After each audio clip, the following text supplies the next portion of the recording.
नमस्कार, आप देख रहे हैं रोहतास वाणी। हम आपके साथ संजय पांडे। आज हम चर्चा करेंगे बिहार के राजनीति की, और बिहार की राजनीति की चर्चा करने के लिए हमारे साथ मौजूद हैं रविकांत मिश्रा जी, जो रोहतास जिला के भारतीय जनता पार्टी के नवनियुक्त अभी नए ही प्रवक्ता नियुक्त हुए हैं। इन्हीं से हम चर्चा करेंगे कि बिहार की राजनीति में क्या हो रहा है और बिहार की राजनीति किस ओर जा रही है। हम इसलिए कर रहे हैं ताकि चुनाव नजदीक है और मिश्रा जी नए प्रवक्ता हुए हैं रोहतास जिला के, और मिश्रा जी कोई परिचय के मुहताज तो है नहीं। कई संगठनों में काम कर चुके हैं, जवाहरलाल नेहरू विश्वविद्यालय के ये छात्र रहे हुए हैं, दिल्ली विश्वविद्यालय के, तो एक अलग ही छवि है इनकी। मिश्रा जी, सबसे पहले आपका स्वागत है रोहतास वाले में। मिश्रा जी, आप राजनीति जब बिहार की सत्ता संभाले थे तो ये कहकर संभाले थे कि जंगल राज है, जंगल राज से आप लोगों को मुक्ति मिल जाएगी, लेकिन आज हालात ये हैं कि हमें तो लगता है कि जंगल राज पार्ट 2 देखने को मिल रहा है।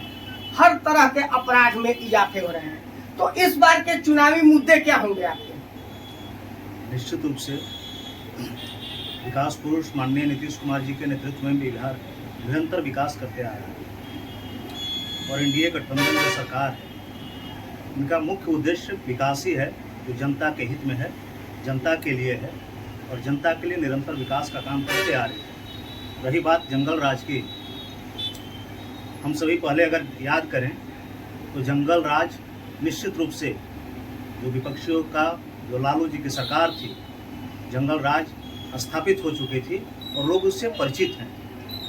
और अभी जो विपक्षियों का ये हवाला दिया जाता है कि जंगल राज 2 है, तो सबसे पहले तो इस बात के लिए वे इस बात को सिद्ध कर चुके हैं कि जंगल राज 1 जो है, जंगल राज प्रथम जो है, ये विपक्षियों की रही है।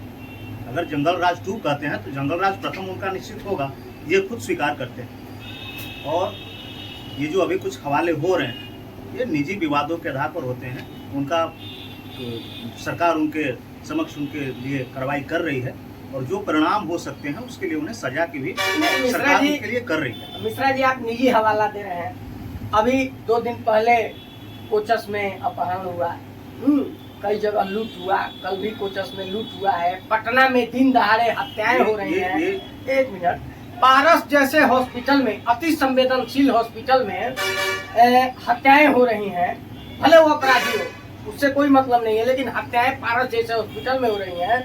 तो आपके सरकार के लिए ये चुनौती है, और आपके सरकार क्या कर रही है? इसका मतलब कि सरकार का इकबाल समाप्त हो गया है। चुनौती स्वीकार करती है सरकार, और चुनौती के साथ साथ कहीं न कहीं ये नहीं माना जाए कि सरकार का इकबाल समाप्त हो गया हो। ये जांच का विषय है। प्रशासन पूरी निष्ठा से, पूरी ईमानदारी से जांच कर रही है, और सरकार उस पर पूरी सख्ती के साथ नजर बनाई हुई है। और प्रशासन निश्चित रूप से विश्वास है कि प्रशासन जो भी निर्णय लेगी, जो सजा सुनाएगी, जनता के हित में, और जो अपराधी तत्व लोग हैं, जो आपराधिक तत्व के साथ उनका एक संबंध है, तो निश्चित रूप से उन्हें सजा के रूप में हम सभी के हित में प्रशासन भी निर्णय लेगी, और उन प्रशासन के साथ साथ सरकार भी उनके साथ है और जनता के हित में है, और इसकी रोकथाम के लिए भी सरकार निर्णय ले रही है। और चूंकि अभी तो चुनाव है, आचार संहिता लगने वाला है, लेकिन इसके बावजूद भी सरकार उन पर सख्ती से नजर, और ये जांच का विषय है। मिश्रा जी, ये जांच का विषय है। मेरा मुख्य बिंदु ये है कि इस बार आपका चुनावी मुद्दा क्या होगा? चुनावी मुद्दा अभी हम सभी, जो प्राथमिक विकास हो सकते हैं, मूलभूत जो भी विकास हो सकते हैं, उन विकासों के साथ नीतीश सरकार आगे चल रही है। और माननीय नीतीश जी के साथ मिल करके माननीय सम्राट चौधरी जी, माननीय विजय सिन्हा जी, इन सबों ने मिल करके एक विकास के रास्ते पर और तेज गति तो थी, लेकिन धीरे धीरे, चूंकि जंगल राज में स्थिति इतनी बदतर हो चुकी थी कि आज एनडीए सरकार को मिल करके काम करते करते आज हम सभी एक विकास के रास्ते पर आ गए हैं, और बस गति थोड़ी और तेज करनी है। और मुख्य उद्देश्य हम सभी का विकास ही है। मूलभूत विकास के बाद अब जनता के हित में जो जो निर्णय हो सकते हैं, जो जो इनके पक्ष में योजनाएं हो सकती हैं, निरंतर उसके लिए ये एनडीए सरकार काम कर रही है।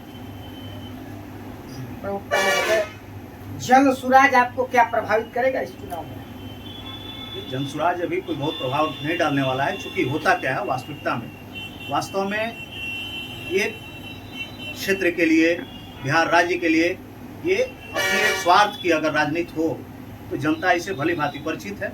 और जनता चूंकि बहुत चालाक होती है, जनता जनार्दन के रूप में हम सभी जानते हैं, तो जनता जनार्दन होती है और जनता जो भी निर्णय लेती है वो विकास को देख करके उनके मुख्य केंद्र में विकास होता है। जनता के हित की दृष्टि से कौन सोच रहा है ये होता है। तो इस हिसाब से जनता निर्णय लेकर के ये बहुत प्रभावशाली नहीं हो सकते हैं। ये कई राजनीतिक पार्टियां हैं उसमें भी जनसुराज आ रही है, बहुत प्रभावशाली नहीं होगी इस चुनाव में। लोगों का कहना है कि एनडीए गठबंधन में आपस में ही कुछ खटपट है, इसको आप कहा? ऐसा वास्तव में ये कोई आधार नहीं है इसका। हम सभी अपने बैठ करके आपस में बात कर रहे हैं, सब लोग बैठ के बात करते हैं। ये आधारहीन है, ये तथ्यहीन है, ये कोई बहुत मूल विषय है नहीं। रामविलास पासवान जी के ऐसा जो लड़के हैं, आज वर्तमान स्थिति में उनका अभी बयान आया था। चिराग पासवान जी ने कहा था कि मैं जब तक हूँ मोदी जी के साथ हूँ और मोदी जी के समर्थन में ही दिन रात मेहनत कर रहा हूँ और बिहार के विकास के बारे में बहुत चिंतित हूँ। उनके लिए चिंता का एक विषय है और बिहार के विकास में निरंतर चिंतनीय विषय है उनके लिए, विकास में निरंतर प्रयास करते आ रहे हैं। ये कहीं कोई विवाद का विषय या कहीं कुछ ऐसा है नहीं। ये विरोधियों का, विपक्षियों का एक विषय है क्योंकि लोग इधर उधर भटके, लेकिन वास्तव में ऐसा कुछ है नहीं। क्या लगता है कि इस बार चुनाव आप जीत करके निश्चित रूप से एनडीए सरकार बनाने जा रही है और पुनः एनडीए के नेतृत्व में बिहार के विकास में और तेज गति होगी और उसी गति के साथ यहाँ की जनता के लाभ के लिए, जनता की योजनाओं में हम सभी यहाँ निरंतर प्रयासरत हैं।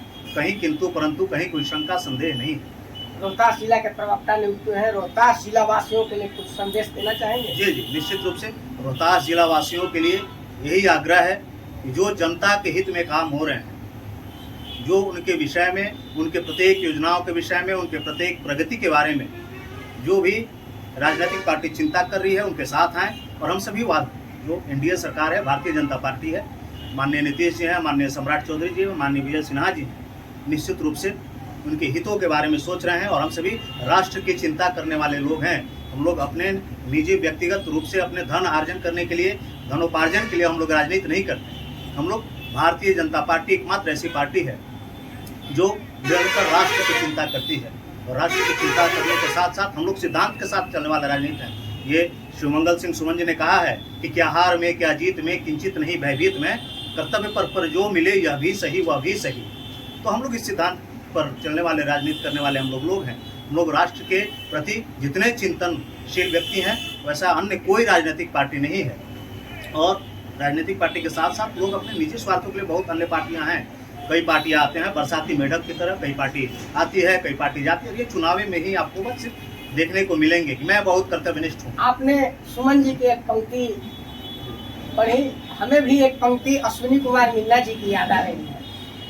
उन्होंने कहा था कि राजनीति के पंख में नेता घुसा सदेह, आप गई आदर गया नैनन गया सने। इसको किस दृष्टि से आप देखते हैं?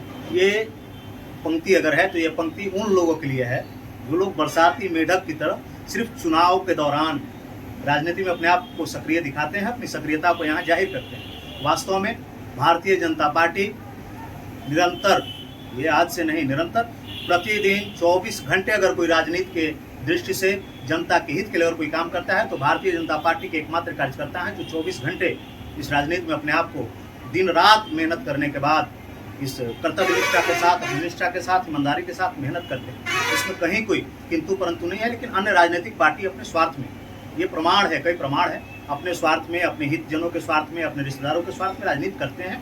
किसी तरह से धन आ जाए, किसी तरह से कुछ हो जाए, कई घोटाले सामने हैं, आपके प्रमाण है उसके। भारतीय जनता पार्टी के जो कार्यकर्ता हैं पूरी तरह से ईमानदार है, पूरी तरह से निष्ठा के साथ राजनीति करते आ रहे हैं और ये कई प्रमाण है इसके। आपके पार्टी की सरकार पर भी तो आरोप लगे हैं कुछ घोटालों के। ये आरोप लग सकते हैं, आरोप लगना और प्रमाणित होना दोनों में अंतर है। आरोप हो सकते हैं, ये प्रमाण अभी नहीं हुए, प्रमाणित नहीं हुए हैं, ये जांच का विषय है, लेकिन इसमें कोई संदेह नहीं है और निश्चित विश्वास है ये प्रमाणित नहीं हो सकता। क्योंकि जब इसमें कोई घोटाले में कोई किसी के हाथ ना हो, इसमें कोई संदेह नहीं है। निश्चित रूप से फिर से हम लोग वही ईमानदारी के साथ करके राजनीति करने आएंगे, इसमें कहीं कोई संदेह नहीं। धन्यवाद मिश्रा जी, धन्यवाद आपको और आपके चैनल को।